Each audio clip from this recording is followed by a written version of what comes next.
In this video, we're talking about Sony's insane new patent, Sony's incredible new controller, and the latest controversy they're caught up in. Snake, are you okay? Snake? Snake!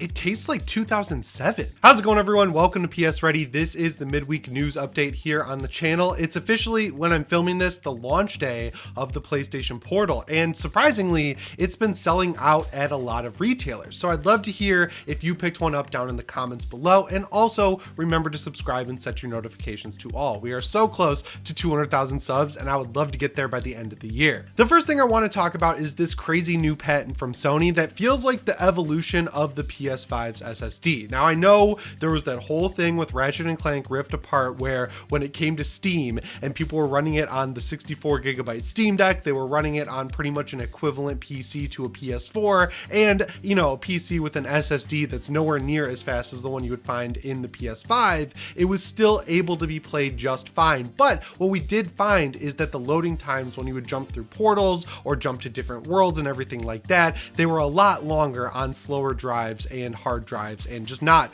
PS5 level SSDs. But beyond that, there have been so many examples of the SSD being a major upgrade for the PS5. The most recent example, of course, being Spider-Man 2 and its fast travel. I know you could do that in older games like GTA 5 and Driver San Francisco, but it was a completely different system back then, and it's not really comparable to being able to instantly pull up the map and then just snap your fingers and show up exactly where you want to. This video is sponsored by Enlisted. From the outskirts of Moscow in 1941 to the center of Berlin in 1945, this video sponsor, Enlisted, is a new kind of FPS game. It uniquely combines PvP and PvE combat while you take command of customizable AI soldiers to fight in massive battles. And Enlisted is free to play on PlayStation, PC, and Xbox. This historically authentic game keeps the gameplay dynamic and players are always in the middle of the action. Each campaign offers a new experience, featuring unique equipment, uniforms, vehicles, and locations. Enlisted is approachable for all audiences, but the core of the game is the hardcore. The battles are intense, the infantry attack has to be quick, and vehicle damage is realistic. From the famous M4 Sherman to obscure guns like the VG2, Enlisted offers a massive arsenal to unlock. Enlisted has incredible graphics and detail, from riflemen with bolt-action rifles to tank cannons. The authentic sounds and detailed weapons, vehicles, environment will keep you immersed in the battle. There is no better time to download Enlisted. Click the link in the description and you'll also get 3 days of premium time and several orders for troops and weapons. And the craziest thing about that is people were pointing out that you have to hold triangle for a few seconds before it actually warps you to where you want to be. And Insomniac said they don't have to do that. They just did that because in focus testing, it was weirding people out how fast it would happen when you just tap triangle and load it into a new part of the map. And it really looks like that SSD technology is here to stay, and it's going to get even more advanced because Sony just filed a patent that sounds extremely cool. So basically what they want us to be able to do in the future is replay any specific part of a game and immediately just jump back into it. Sorry if the saw noise from outside is coming through and the microphone. I'm having my kitchen backsplash put in, but I still need to record. But one thing that I think we've experienced as the open world game has sort of evolved is a lack of being able to replay missions. This feature is definitely coming later on to Spider-Man 2. They talked about it, but the fact that it's not there at launch is kind of interesting. And also games like Hogwarts Legacy and plenty of other examples have a lot of difficulty letting you replay missions, which makes sense because in an RPG with stats and leveling and everything like that, it would basically need to make a save every time you got to a certain point in the game that you could then come back to later on. And that's more work than I think a lot of developers really want to put in, or I guess should even have to put in. But that's exactly what this patent wants to do. It wants to make trigger points in a game so that you can go through kind of like a slideshow and just pick certain parts of the game. It'll remember exactly where you were at that point, skill and level wise, and you could just jump back in and play through a specific moment, which honestly brings me back to like Uncharted 3. There are tons and tons of sequences in that game that I loved going back and replaying. Like I would actually go in and replay full levels, but then when you got to Lost Legacy, the game that had the most like open world style stuff in the Uncharted series, it became a lot more difficult to really go back and play through stuff that you did before. Now, every article I've read about this basically points out that this is another thing kind of like the DualSense's haptic feedback or the adaptive triggers, where the first party studios would be the one that kind of show all all the third-party developers how it's done, but I think this would be a really cool feature to see come to the PS5 or eventually the PS6. But based on the speeds we're seeing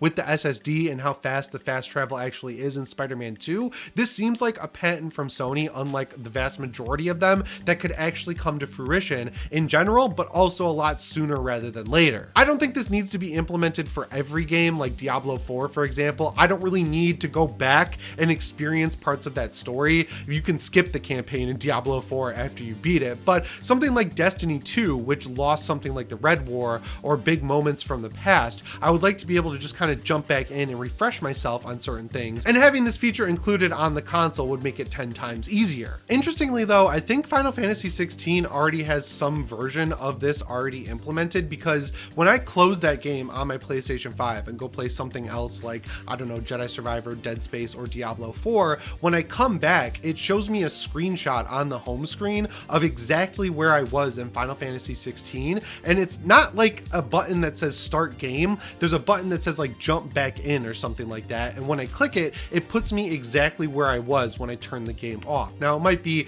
back a checkpoint or something like that, but it was still really cool to be able to skip the menus and everything and just load right in to the game exactly where I turned it off. I would really love to see that implemented in a lot of games, but yeah, it seems like something we're going to see more in the future because Sony is patenting it and wants to make it an official PS5 feature. The next thing I want to talk about in today's video is the PlayStation Access controller, because this thing was announced a long time ago. I think it was called like Project Leonardo or something like that, but now it's called the PlayStation Access controller officially. It's going to cost $90, and it's right around the corner because it's dropping December 6th. So leading up to the release of this controller, Sony put out a new spotlight, and I thought it was extremely interesting how this thing was being used in different ways. So the first person they highlighted was using the controller in one hand. I think it was their left hand, and they were doing things like jumping and shooting in Ratchet & Clank Rift Apart, and then they had the DualSense kind of like up on their chin, and they were using that for movement, which I thought was really interesting and a different way to use this controller. And then the second person they highlighted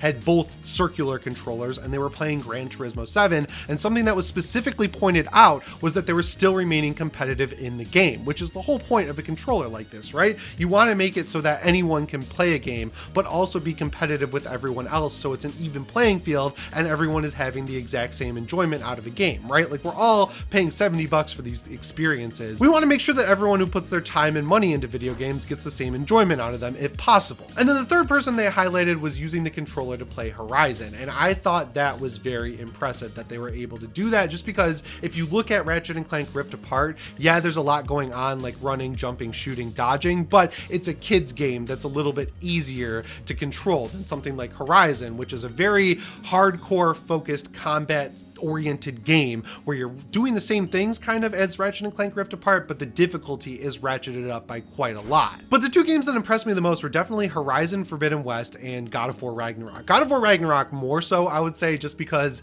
I have full range of motion, I can use a DualSense controller, and there were fights in that game that really kicked my ass. I have B-roll right now of a fight that I had to do over and over and over again. So to see someone who needs this accessibility controller have the pretty much exact same experience as me and get to experience this amazing game, I just think that's genuinely cool, and I'm really curious if people who don't necessarily need this controller are going to go pick it up, because it could be a cool fight stick. It could be a cool way to interact with games that you maybe normally wouldn't play just because you don't like the fine-tuned aiming in something like, I don't know, Modern Warfare 3. This is definitely the most no-brainer type of move for Sony though, in terms of releasing an accessory for the PlayStation 5, because it helps them monetarily, because it gets more people into gaming and gets those people to go out and buy a PlayStation 5. It also helps them from a PR perspective because it's just a genuinely good thing they're doing, and it seems like the price is actually pretty fair, right? Like $90 for everything that's included for it. It's a little more expensive than a regular DualSense, but you are getting a lot more with it than the regular DualSense, and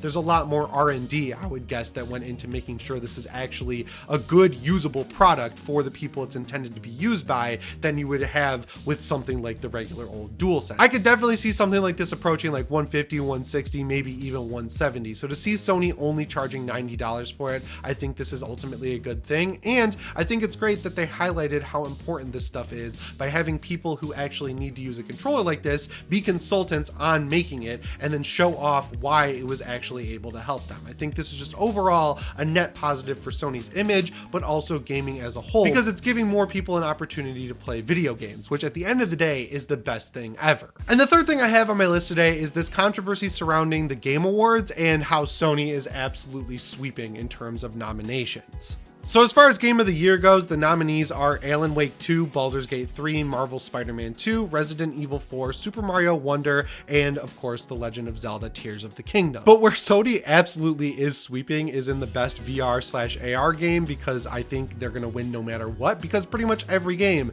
is either made by Sony or only available on the PlayStation VR 2. Games like Gran Turismo 7, Humanity, Horizon Call of the Mountain, Resident Evil Villages VR mode, and Synapse. Not really surprising though, I guess, because the Quest 3 just came out and Valve has kind of seemingly moved on, at least for now, from VR as a whole. So yeah, it is cool to see Sony completely dominating one category. But where the controversy is coming into play here, I think at least, is because of two games, Starfield and Hogwarts Legacy. Look, I know there's a lot of controversial stuff surrounding Hogwarts Legacy, there's no denying that, but as someone who likes Harry Potter, grew up enjoying Harry Potter, that was a really good effort for a first-time AAA game from the studio that made it. I think they're called like Avalanche Games. There's no denying that that game should have been nominated for something, whether it's art direction, game direction, or even score. That game really did a good job overall being the open world Harry Potter game that I think a lot of kids, myself included, dreamed of when we were growing up. It really felt like a true next-gen game as well. Starfield, on the other hand, I think that's a little trickier. Look, I am a massive Bethesda fan. I have talked about it on this channel. I've talked about it on Xbox Ready with Ray. I bought the Starfield Collector's Edition. I have the watch, I wear it sometimes. I love all the stuff that was included with it. But if you compare Starfield to games like Skyrim or Fallout 4 or even Fallout 76, there is one core component missing that I feel like goes very far in kind of explaining why there's so few nominations for this game. It completely lacks exploration, right? Like, you can go planet to planet and explore those planets, but when you get to an actual planet, it's randomly generated. You pull up your scanner and then you have icons all around you that you can mark and then walk to. But between that point A and point B, there's never really anything interesting happening. Sometimes you might find a weird creature, or you might find some stuff you can mine or things like that, or scan. But at the end of the day, the interesting thing is always a lot farther away than it really feels like it should be. And this next point, I know there are some arguments against it, but I think the story and the way it starts off also turns a lot of people off of this game. You can tell by achievements with this game that despite the fact a lot of people play it, not many people actually stick with it. And I really think that's because the story starts off slow, and depending on what you do after the intro, it can either get really, really good or really, really boring. So in my first playthrough, I basically jettisoned myself out into space. I started exploring bases. I started, killing a bunch of spacers and pirates and everything like that, and I had a ton of fun. But then I put the game down for a while and I started a new game, and this time around I went through the UAC quest line where you join the military,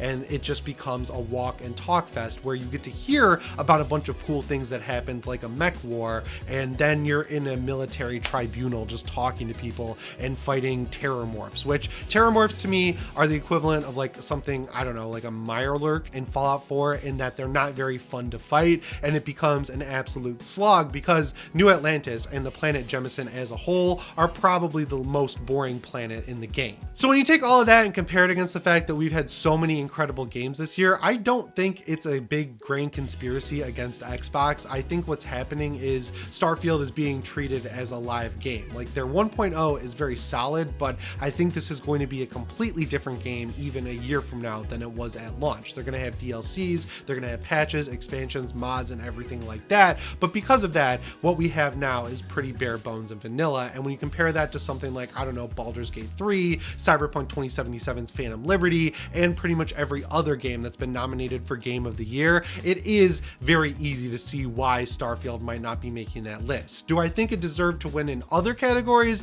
Yes, I think it should have been nominated for sure for score and even combat. It's a very good action-oriented game, but at the end of the day, there's just so much other stuff this year that's been nominated that I really can't fault reviewers for not putting Starfield up for more stuff. I won't be attending the Game Awards this year. I've just got too much going on with the house and everything like that to actually make that trip out to LA, so I think I'm gonna go back to what I did in high school and college and have a bunch of friends over and stream it on TV, because at the very least, there's supposedly going to be some big announcements there, and I think ultimately we will probably see some sort of tease for GTA 6, and that will be the last thing we see. But there's some Sony PC games that need to be announced. There's, you know, games that haven't been announced for next year. Final Fantasy VII Rebirth needs a new look. There's tons of stuff that I think could show up there, and I'm excited to check it out. Anyway, guys, that's all I've got for you today. Make sure you let me know what you think down in the comments below. Remember to subscribe and set your notifications to all if you haven't already. As always, my name is Jimmy Champagne. I'll see you in the next one. Thanks for watching, and shape on. Thank you again to Enlisted for sponsoring this video. Click the link and start playing for free on PC, Xbox, and PlayStation.